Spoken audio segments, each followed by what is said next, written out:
Magandang araw sa inyong lahat. Uli ay magtatalakay tayo ng panibagong aralin sa linggong ito na may kinalaman sa aralin sa EPP4 o ICT4 ng matatag curriculum. Ang tatalakay natin ay may kinalaman sa word processing software, basic Microsoft Word. Okay? Ito nga pala ang aking channel, Boundless Forest. Kung di pa kayo nakasubscribe ay pwede kayo mag-subscribe sa channel na to. Alam mo ba na ang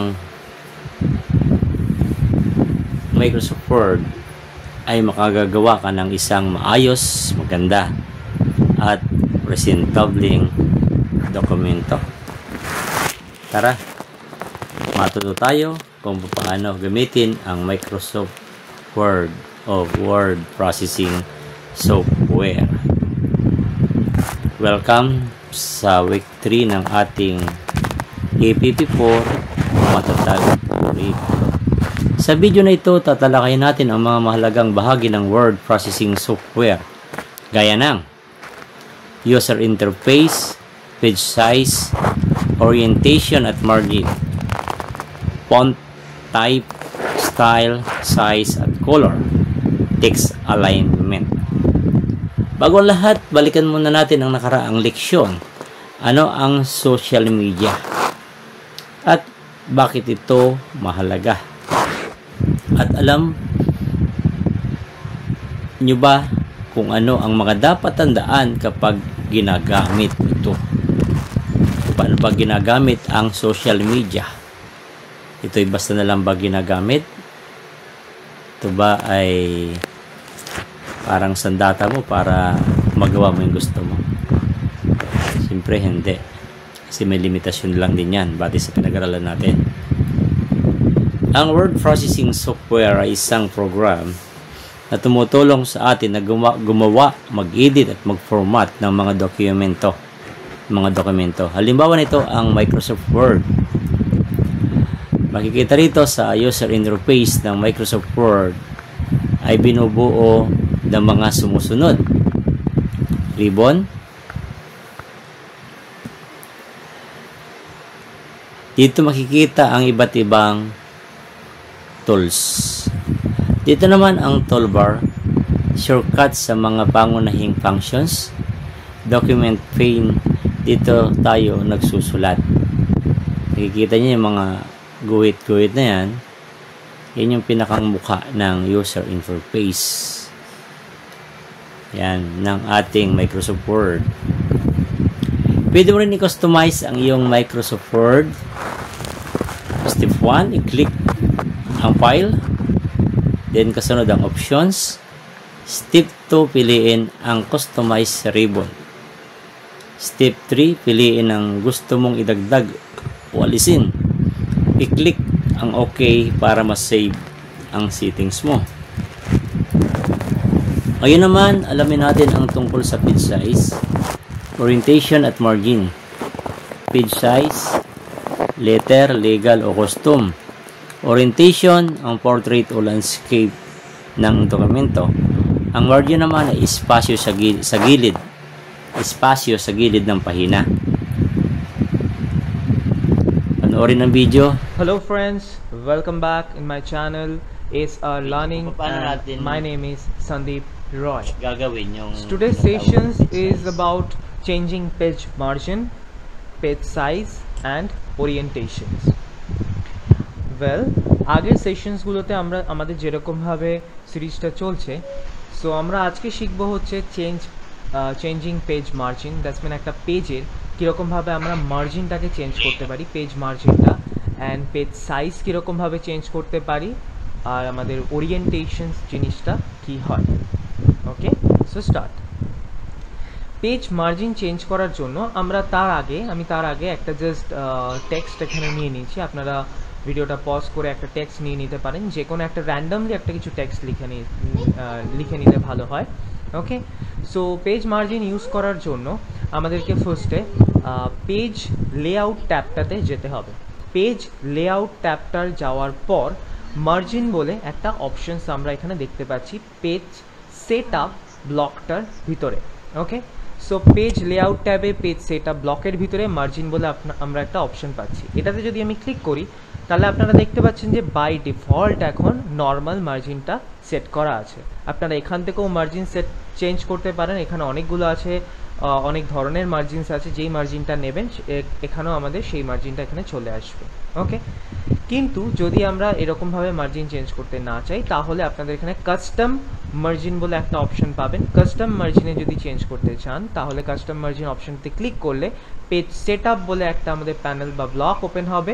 তার ভিতরেও আপনি এখানে top, left, bottom, right এই অপশনসগুলোকে নিজের মতো চেঞ্জ করে নিতে পারেন। এখানে দেখুন যদি আমি যাই চেঞ্জ করব আমি প্রিভিউটা এইখানে দেখতে পাবো যে আমার পেজটা কীরকম আসতে চলেছে। আপনারা এখানে একটু খেয়াল রাখুন, যদি আমি টপটাকে ইনক্রিজ করি তাহলে দেখুন টপ উপর থেকে পেজটার এতটা গ্যাপিং হচ্ছে, মানে দ্যাটস মিন আমি এতটা গ্যাপ ছাড়তে চাইছি। লেফট থেকে যদি আমি ইনক্রিজ করি তাহলে লেফট থেকে আমার মার্জিনটা সরছে, রাইট থেকে যদি আমি ইনক্রিজ করি তাহলে রাইট থেকে সরছে, অ্যান্ড বটম থেকে যদি ইনক্রিজ করি তো বটম থেকে নিচটা সরবে। ওকে, এই যে এখানে এবার এটা আমি জাস্ট ইনক্রিজ না, আমি এটাকে ডিক্রিজও করতে পারি, কোনো অসুবিধা নেই। আমার এখানে টপ থেকে যদি ডিক্রিজ করি তাহলে আগের মতো চলে আসবে। সো এই জিনিসগুলো আমি এখান থেকে গিয়ে করতে পারি। ওকে, এটা করার পর এখানে ওকে করে দিলে আমার সেই জিনিসটা এখানে অ্যাপ্লাই হয়ে যাবে। ঠিক আছে, next one is page orientation. Now what is page orientation? Page ওরিয়েন্টেশনের মধ্যে আমরা দু ধরনের পেজের ওরিয়েন্টেশন পাই, সেটা হচ্ছে একটা পোর্ট্রেট, একটা ল্যান্ডস্কেপ। আমরা জানি যে ফটো ক্লিক করার সময় আমরা ল্যান্ডস্কেপেও ফটো ক্লিক করতে পারি কিংবা পোর্ট্রেটেও পারি, তো এটা আমাদের ওয়ার্ডেও হয়। কীরকমভাবে? ঠিক মার্জিনের পাশেই একটা ওরিয়েন্টেশন ব্লক আছে, এটাতে ক্লিক করলে দেখুন দুটো অপশন খুলে দিচ্ছে, একটা হচ্ছে পোর্ট্রেট, একটা হচ্ছে ল্যান্ডস্কেপ। আমার এখন এই পেজটা পোর্ট্রেট মুডেই আছে, সেই জন্য এটা ব্লিঙ্ক করে আছে দেখতে পাচ্ছেন। যদি আমি এটাকে ল্যান্ডস্কেপ করে দিই তাহলে আমার লেখাগুলো সব রো ওয়াইজ বা হরাইজেন্টাল ওয়াইজ চলে আসবে। সো আমি ল্যান্ডস্কেপ করছি, দেখুন পেজটা বড় হয়ে গেল অ্যান্ড লেখাগুলো মোস্টলি আমার সব হরাইজেন্টাল ওয়াইজ চলে আসলো rather than column wise. So আমি যদি এখানে পোর্ট্রেট করি তাহলে লেখাগুলো আবার আমার কলাম ওয়াইজটাই মেনটেন করবে। সো এরকমভাবে আমি পেজের ওরিয়েন্টেশন চেঞ্জ করতে পারি। Next one is page size. Page size কীভাবে চেঞ্জ করব? ঠিক ওরিয়েন্টেশনের পরের অপশানটাই আছে পেজ সাইজ। যখন আমি পেজ সাইজে ক্লিক করব আমার এখানে অনেক ধরনের পেজ সাইজ দেখিয়ে দিচ্ছে, that's mean as like letter, legal, A3, A4 and dot dot dot অনেক ধরনের পেজ সাইজ দেখাচ্ছে।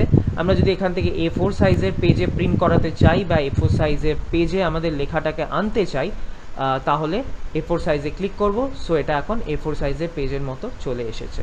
ওকে, তারপরে গিয়ে আমি যদি এখানে লিগাল পেজে আনতে চাই তো লিগাল পেজের মতো লিগাল পেজে ক্লিক করব। সো লিগাল পেজে এখানে চলে এসেছে। সো এরকমভাবে আমি পেজের সাইজগুলো এই জাস্ট পেজ সেট আপ থেকে গিয়ে পেজের সাইজগুলোকে আমি এরকমভাবে চেঞ্জ করতে পারি। ওকে, সো আমরা এই ভিডিওটাতে শিখলাম যে পেজের মার্জিন কিভাবে সেট করতে পারি, পেজ ওরিয়েন্টেশন কিভাবে দিতে পারি, পেজ সাইজ কিভাবে দিতে পারি। Okay, so that's all for this video. Thank you for watching. Please subscribe my channel and click the bell icon and please share it. Thank you for.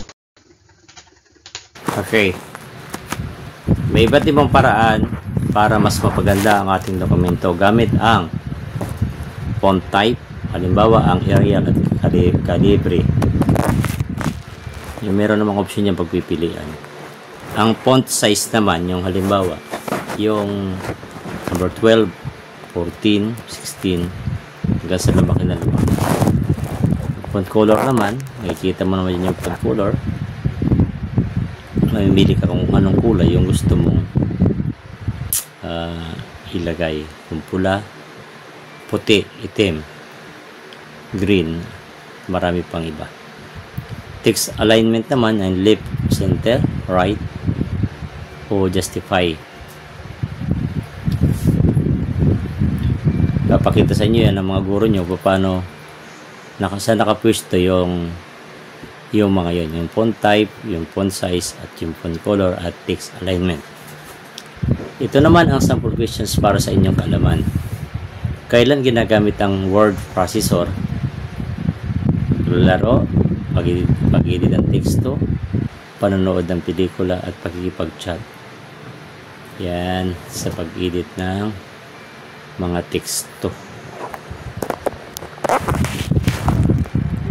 Isang program na tumutulong sa atin na gumawa, edit, mag-format ng mga dokumento. Halimbawa nito ang Microsoft Word. For processing software, cellphone, laptop, printer. Simple word processing software. Sunod, bilang output, gumawa ng Microsoft MS Word document na nagpapakita ng pagpalit ng font at font size, page margin at orientation, at yung pinakang text alignment. Ngayon alam mo na kung paano gamitin ang word processing software. Gamitin natin ito ng tama, ng maayos para mas epektibo ang paggawa ng mga dokumento. Salamat sa panonood. Huwag kalimutang mag-like, subscribe at i-share ang video na ito para sa iba pang mga gustong matuto.